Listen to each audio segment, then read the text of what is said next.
السلام علیکم ورحمۃ اللہ وبرکاتہ۔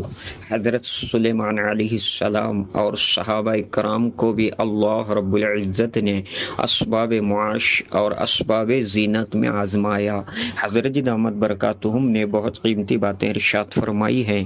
آپ تمام حضرات پوری بات کو دھیان و توجہ کے ساتھ میں سنیں اور ان تمام باتوں پر عمل کرتے ہوئے نقل و حرکت کے ذریعے سے پوری امت تک پہنچائیں۔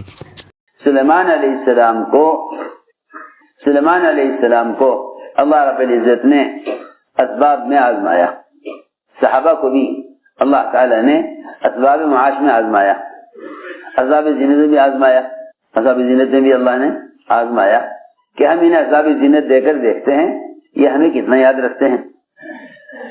ایسے گھوڑے جو ہوا میں اڑتے تھے، پانی میں تیرتے تھے اور راستوں پر دوڑتے تھے، ایسے قوی گھوڑے جو سواری کو لے کر ہوا میں ایسے اڑ جائیں، سلیمان علیہ السلام ان گھوڑوں پر ہاتھ پھیر رہے تھے اور ان کی خوبصورتی اور ان کا یہ کمال دیکھ رہے تھے۔ اس لیے فرمایا کہ کسی بھی چیز کو اگر دیکھو تو اللہ کی یاد کے بغیر دیکھنا نقصان ہے، اللہ کی یاد کے بغیر دیکھنے میں نقصان ہے۔ اگر کسی بھی چیز کو دیکھو اور اللہ کے تصور کے بغیر دیکھو تو وہی چیز اللہ کی یاد سے غافل کر دے گی۔ جتنا مسلمان غافل ہے نا اعمال سے، فرائض سے، اللہ کی یاد سے، وہ صرف دنیا کی زینت کی وجہ سے غافل ہے۔ اسی اللہ نے فرمایا کہ ہم نے دنیا کو مزین کیا ہی اس لیے ہے تاکہ ہم دیکھیں تمہیں اچھا عمل کس کا ہے۔ انا جعلنا ما علی الارض زینۃ لها لنبلوهم ایہم احسن عملا، ہم دیکھنا چاہتے ہیں تمہیں اچھا عمل کس کا ہے۔ سلیمان علیہ السلام ان گھوڑوں کے دیکھنے میں مشغول ہو گئے اور اتنا دیکھ کر تعجب کر رہے تھے، اس میں سورج غروب ہو گیا اور عصر کی نماز قضا ہو گئی۔ اسباب زینت اس امتحان کے لیے ہیں کہ تم ہمیں کتنا یاد رکھتے ہو۔ سورج غروب ہو گیا، عصر کی نماز قضا ہو گئی، مگر انہیں عصر کی نماز کے قضا ہونے کا اتنا غم تھا کہ انہوں نے سب سے پہلے اس چیز کو ختم کیا، اس چیز کو پہلے ختم کیا جس چیز نے عصر کی نماز سے غافل کیا۔ سوچو تو صحیح، میں کچھ کہنا چاہتا ہوں۔ ہمارا سب کا حال یہ ہے کہ جن اسباب کی وجہ سے اعمال ضائع ہوتے ہیں ہم ان اسباب کو اور بڑھاتے ہیں،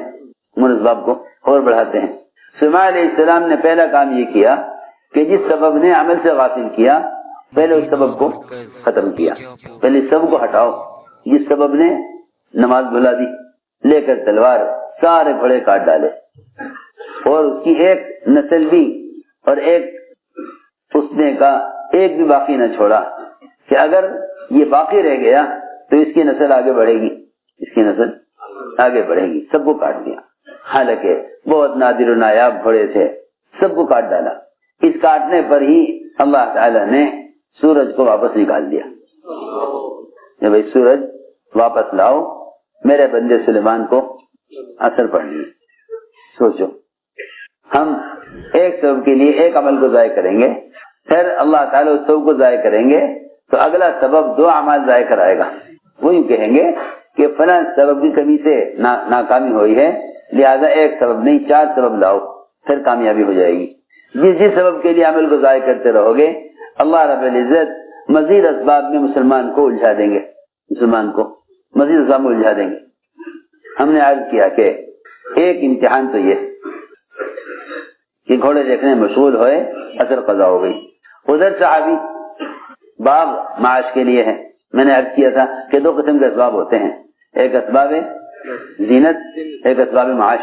اسباب معاش میں عام طور سے انصار کاشتکار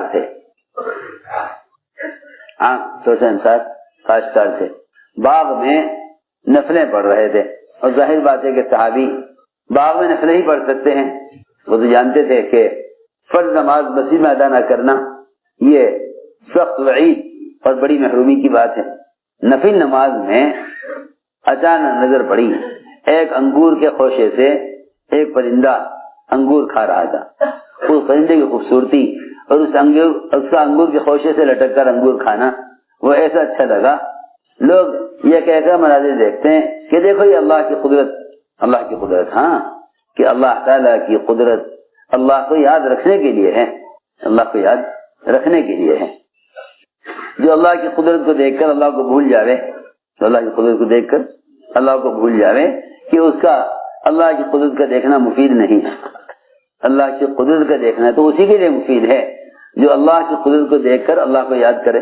چنانچہ یاد نہ رہا کہ کون سی رکعت ہے، حالانکہ نفل نماز تھی، حالانکہ نفل نماز ہے، لیکن یاد نہ رہا کہ کون سی رکعت ہے. یہ نہیں یاد رہا کون سی رکعت ہے.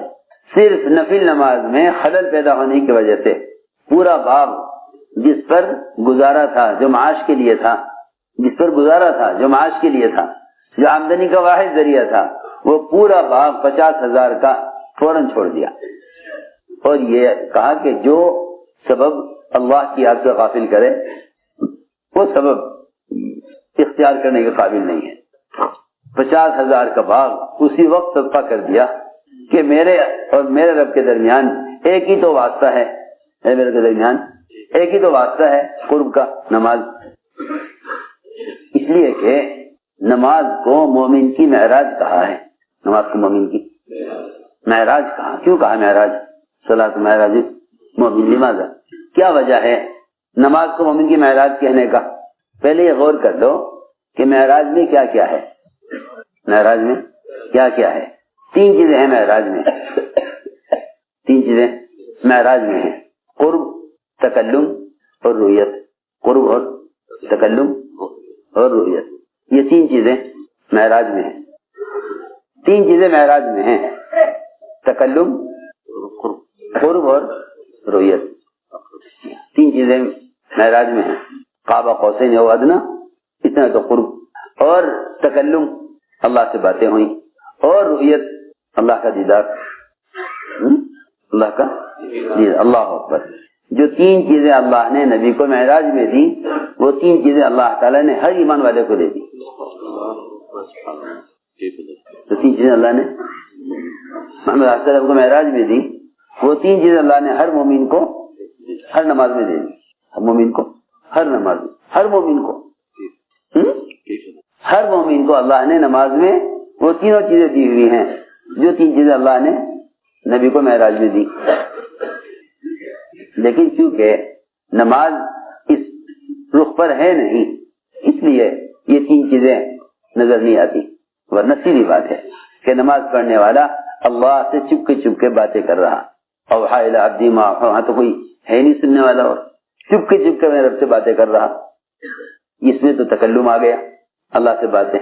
اور رؤیت تو سیدھی بات ہے، ان تعبد اللہ کانک تراہ، کہ تم اللہ کی عبادت ایسے کرو گویا تم اللہ کو دیکھ رہے ہو. تم اللہ کو دیکھ رہے ہو. اور یہ صرف نماز کے لیے نہیں. عبداللہ بن عمر رضی اللہ عنہما طواف کر رہے تھے. عبداللہ بن عمر طواف کر رہے تھے. طواف کے دوران آج کل تو آپ دیکھیں گے حرمین میں کس قدر عبادت پر غفلت غالب ہے کہ آدمی طواف میں سب کچھ کر لیتا ہے جو طواف سے باہر کر رہا ہے. اور وہاں بیٹی کی شادی کا پیام کسی نے طواف کے دوران عبداللہ بن عمر کو دیا. یہ کہا کہ میں آپ کی بیٹی سے اپنے بیٹے کی شادی کرنا چاہتا ہوں، یا آپ کی بیٹی سے شادی کرنا چاہتا ہوں.